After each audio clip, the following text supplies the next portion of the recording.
Hello everyone, my name is Lakshmi Zadhav and today we are going to talk about metabolic flux and its regulation by various metabolic intermediates.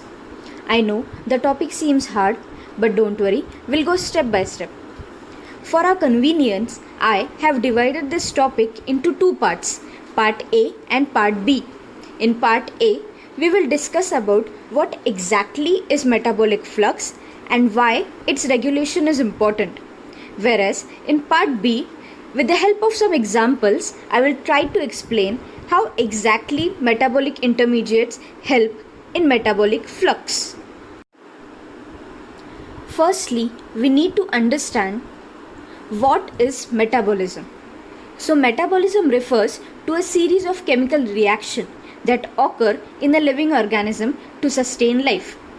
In simple words, in any given organism, all the chemical reactions which occur in that organism which helps it to survive, to live, to sustain life is called as a metabolic reaction.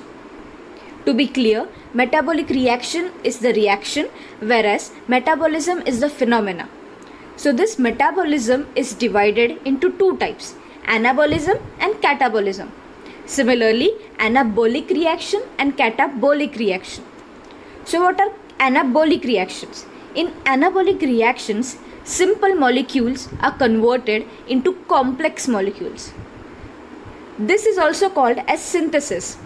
Exactly the opposite happens in catabolic reaction. Complex or bigger molecules are degraded to simple molecules. This is degradation. So now we know what is metabolism. But what do you mean by metabolic pathways or metabolic networks? As I said earlier, metabolism refers to a series of chemical reactions. These series of chemical reactions are linked. They are linked to each other. And this linked series of chemical reaction is called as a metabolic pathway. For our convenience, we divide various processes into different pathways. But in reality, there is no such separation. All these pathways or all these processes are interconnected with each other. And such interconnection forms a network. That network is called as a metabolic network. This is an example of a metabolic network. You can see different pathways present in this diagram. For example, energy metabolism, lipid metabolism, carbohydrate metabolism.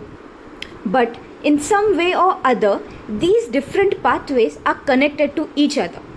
And that's why it is called as a metabolic network.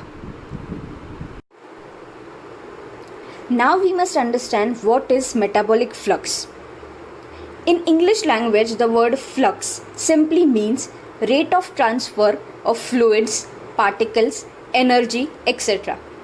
That is, rate of transfer of any fluid, any type of particles or any type of energy from point A to point B is called a flux.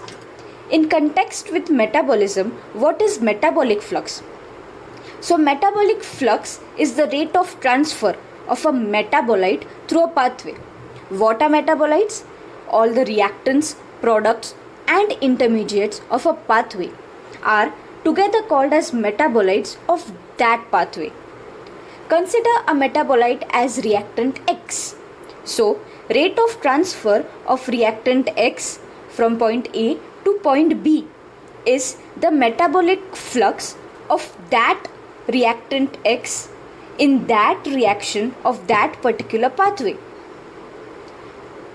Rate of turnover of molecules through a pathway is known as metabolic flux. It is movement of matter through metabolic networks that are connected by metabolites and cofactors. Concept of metabolic flux. But we need to understand why regulation of metabolic flux is very important. We know most of the anabolic and catabolic reactions share common sets of metabolites. For example, lipid synthesis and lipid breakdown.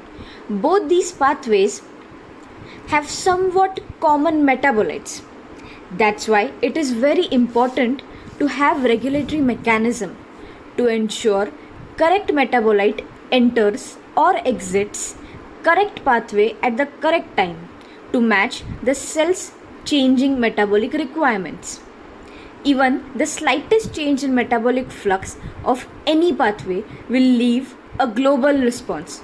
All the pathways will be affected.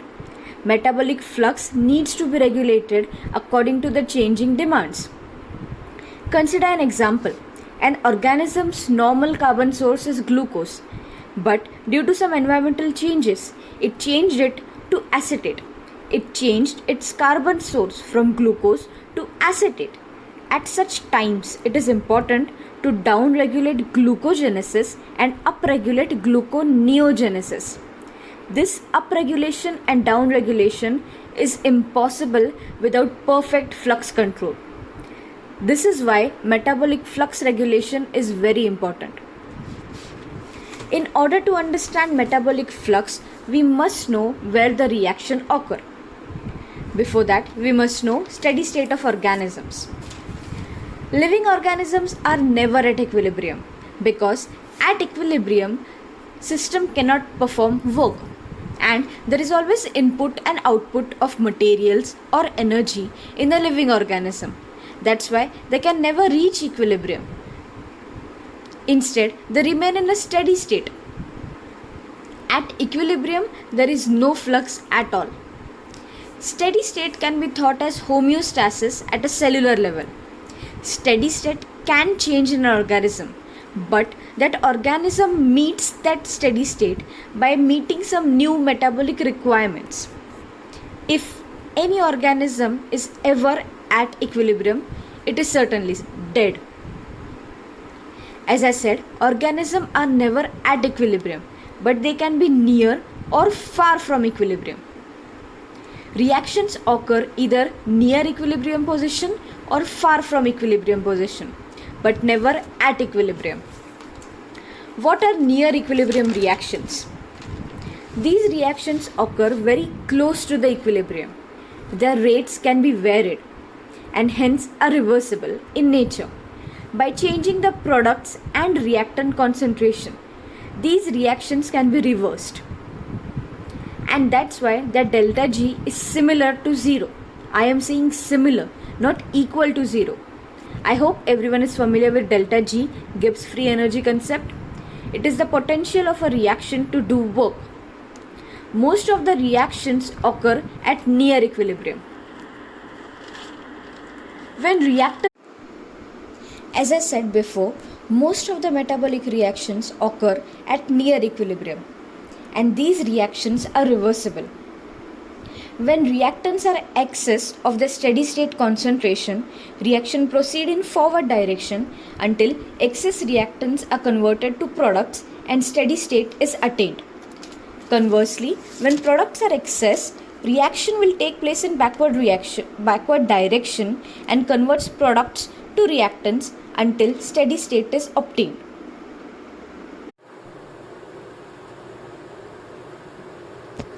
What are far from equilibrium reactions? They are opposite of near equilibrium reactions. They are irreversible and their delta G is much less than 0. And that's why the reactants in such reaction accumulate in large amounts. Enzyme catalyzing such reactions have low catalytic activity. In simple words, the enzymes are slow and hence reactions are far from equilibrium. But by changing activity of enzymes, such reactions can be changed. Flux depends on the reaction and where the reaction happens, far or near equilibrium. Hence, it is important to understand where the reactions occur in order to calculate metabolic flux. Moving on towards flux formula. Flux is represented by capital letter J. Flux of any metabolite is calculated at every step. Flux of metabolite J through any reaction step is the rate of forward reaction Vf minus rate of reverse reaction Vr. At equilibrium, there is no flux because there cannot be any type of exchange. In far from equilibrium reactions, Vf, that is rate of forward reaction, is greater than reverse reaction. It is comparatively so bigger that flux is essentially equal to rate of forward reaction. This was about a single reaction. What about flux in a pathway? In a whole pathway, metabolic flux is set by the rate determining step or the rate limiting step. We all know generally rate determining step is always the slowest step. How is rate determining step determined? Such reactions or such steps always occur far from equilibrium and they have a very large negative delta G. Hence, if you are able to identify the reaction with greatest negative delta G, you can identify the rate determining step and subsequently the metabolic flux. But in some pathways, instead of a single step setting the flux control is distributed over many enzymes. All these enzymes together affect rate of flow of metabolite through the pathway and thus together affect the metabolic flux.